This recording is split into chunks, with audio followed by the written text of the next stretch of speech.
Good day, everyone. So, in today's video, we're gonna talk about the three theories in sociological causes of crime. So, these three theories that would help us in understanding what will be the sociological causes of crime really mean.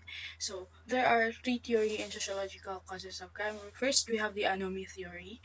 Second, the relative deprivation theory, and then last is the general strain theory. Alright, so what is anomie? Anomie is the breakdown of social order as a result of the loss of the standards, values, and normlessness. Right, so um, because of the breakdown of the social order or weak ang pagka-implement ng isang order or isang law sa isang society, maaaring mamamala ang standards, values, and normlessness or magiging normlessness ang isang society. So, for me, anomie theory is something na ma-disconnect ka with your fellow, ma-disconnect ka sa iyong mga kaubanan or that feeling na you're not really associated with them and sometimes ma-feel mo na wala na kay value sa isa kay society and that would also lead you to commit a crime.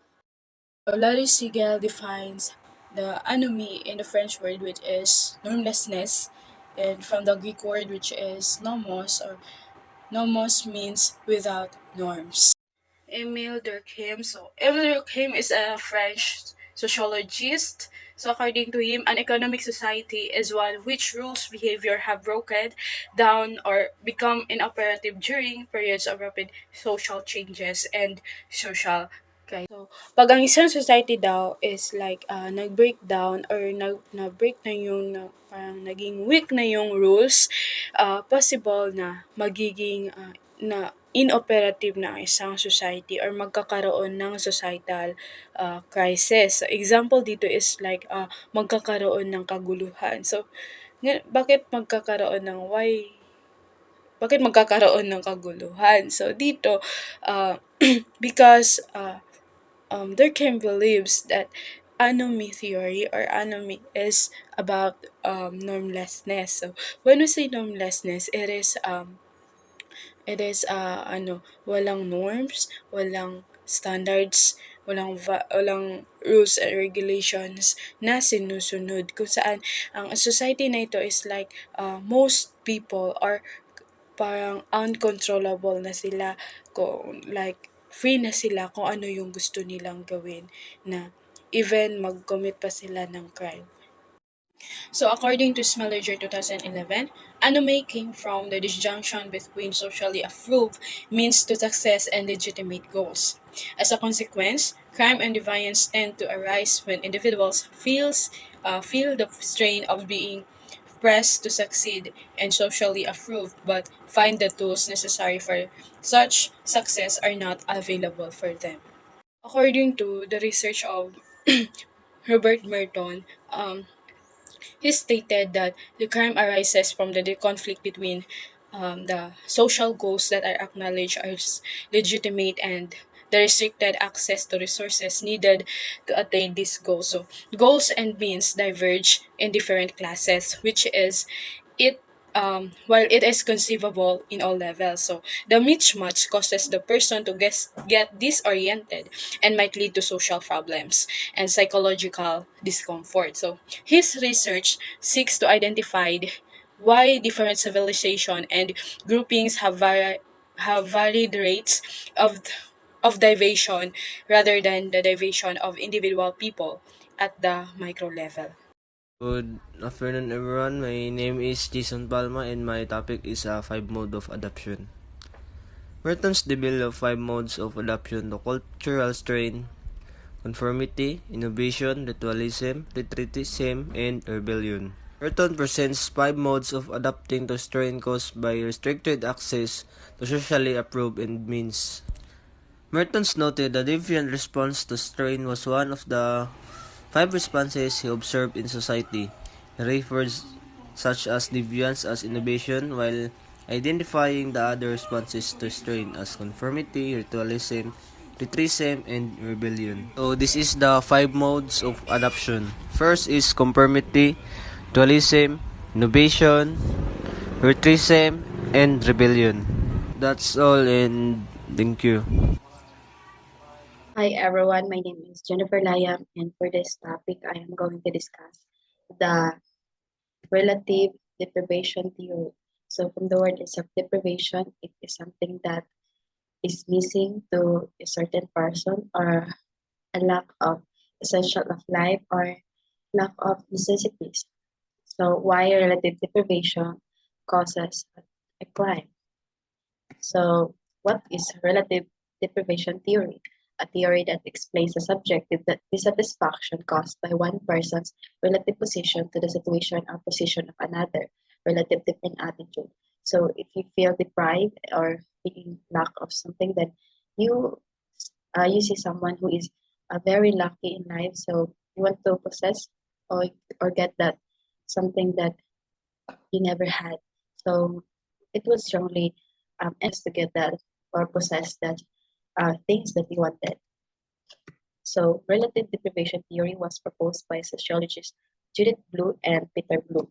So according to them, people who perceive themselves as economically deprived relative to people they know may begin to form self-feelings hostility which motivate them to engage in deviant and criminal behavior. So just like I said a while ago that lalo na kapag ikaw ay mahirap, ikaw ay kapos, then you want to live a life, to have a prosperous life. So you begin to um, engage in some crime and such as theft, snatching, or scamming, or other um, criminal engagement that involve money. So relative deprivation mainly occurs when groups or individuals subjectively perceive themselves as unfairly disadvantaged in relation to other people.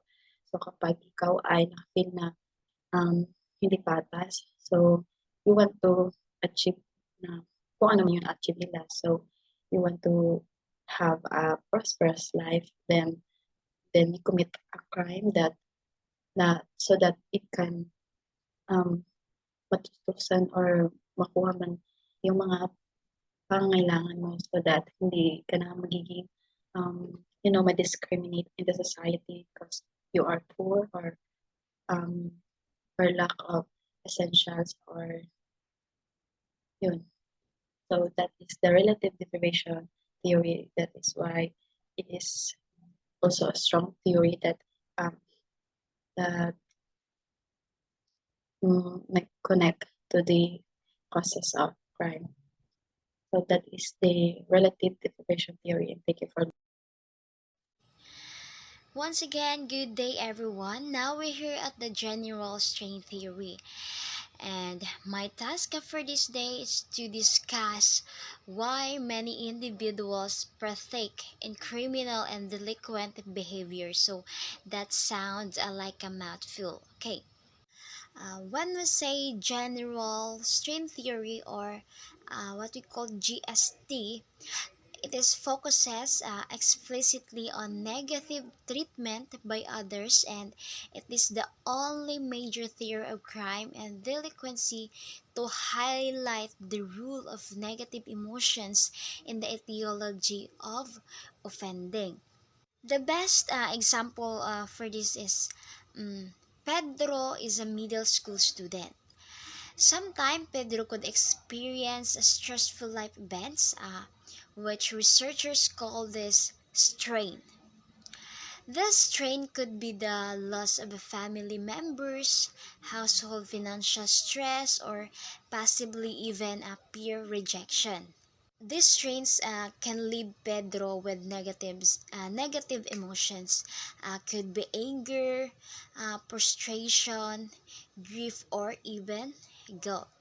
This emotion can create pressure for Pedro to take actions to all alleviate these feelings. Okay, this could result in stealing, drugs or alcohol, and other physical altercation.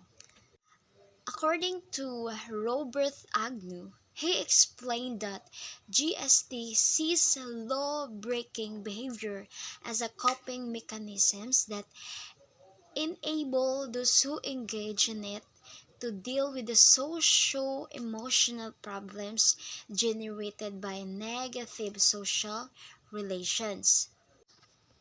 Okay, just like what I said earlier, why, or my example, why Pedro commit a negative treatment to others, it because he already prostrated, pressure, it because of the problem that he encountered.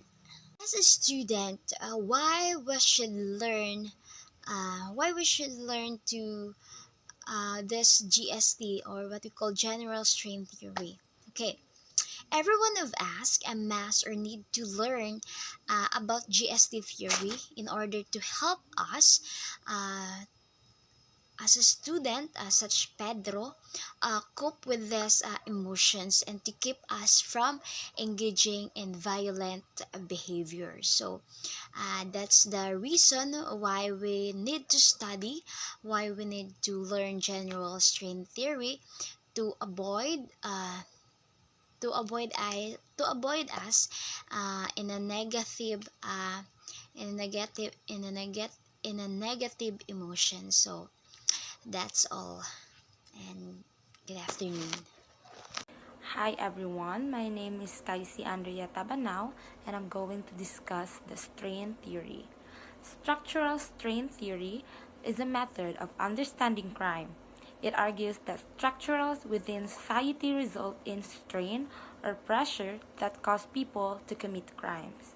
Examples of structural strain are parental rejection, child abuse, bullying, loss of job, loss of a loved one, discrimination, and criminal victimization.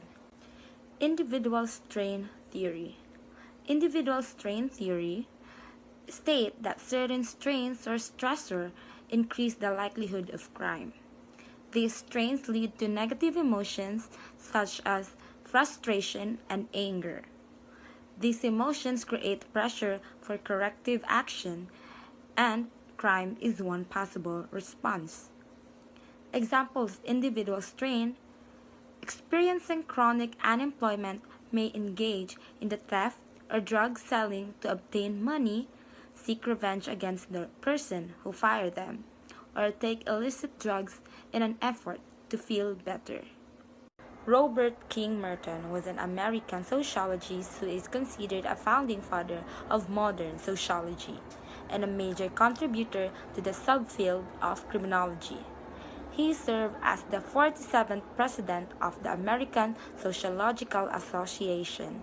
He is best known for developing theories of deviance as well as the concept of self-fulfilling prophecy and role model. Good day everyone, my name is Regis Karat. I'm here to discuss my part of the report in strain theory. So what is strain theory? According to strain theory, some stresses or strain makes crime more likely. So this strain causes unpleasant feeling like annoyance and rage. Crime is one possible response to this feeling, which put pressure on people to take corrective action. For example of this is like when you have a lot of failures happening in your life, you tend to be frustrated and likely to do bad things. So that's example of this. And according to Siegel in 2013, his theory points to lack of fit between socially approved success goals and the availability of socially approved means to achieve the goals. Those who are not able to succeed through legitimate means turn to other avenues that promise economic social recognition. So, as contended by Siegel in 2019, criminality is the direct result of negative affective states such as anger, frustration, and adverse emotion that emerge in the wake of negative and destructive social relationships. So, negative affective produced by is one, failure to achieve positively valued goals, disjunction of expectation and achievements, removal of positively valued stimuli, presentation of negative stimuli. So the negative affective states are anger, frustration, disappointment, depression, and fear. And the other is antisocial behavior such as drug abuse, delinquency, violence, dropping out, and Lastly, gang membership. Coping with strain. Siegel in 2019. Not all people who experience strain fall into a life of crime and eventually result to criminality. Some are able to marshal their emotion, mental, and behavioral reserves to cope with the anger and frustration produced by the strain. Coping ability may be function of both individual traits and personal experience over the life course. So the summary is strain theory has the following component. So poverty, that's the example. Maintenance and conventional rules and strain. Second, the third is formation of gangs and group, crime and delinquency, and lastly, criminal careers.